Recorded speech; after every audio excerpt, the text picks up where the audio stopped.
கிறிஸ்துவுக்குள் அன்பானவர்களே, நம்முடைய ஆண்டவர் இரட்சகருமான இயேசு கிறிஸ்துவின் வல்லமையான நாமத்தில் உங்களை வாழ்த்தி வரவேற்கிறோம்.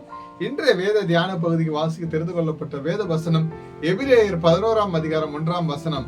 விசுவாசமானது நம்பப்படுகிறவர்களின் உறுதியும் காணப்படாதவைகளின் நிச்சயமா இருக்கிறது. ஹல்லேலூயா.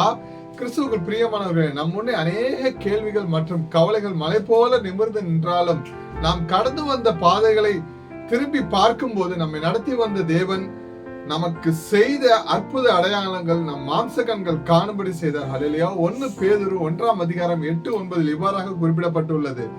அவரை நீங்கள் காணாமல் இருந்தும் அவரிடத்தில் அன்பு கூறுகிறீர்கள். இப்பொழுது அவரை தரிசியாமல் இருந்தும் அவரிடத்தில் விசுவாசம் வைத்து சொல்லி முடியாததும் மகிமையால் நிறைந்ததுமாயிருக்கிற சந்தோஷம் உள்ளவர்களாய் களி கூர்ந்து உங்கள் விசுவாசத்தின் பலனாகிய ஆத்ம ரட்சிப்பை அடைகிறீர்கள். ஹல்லேலூயா.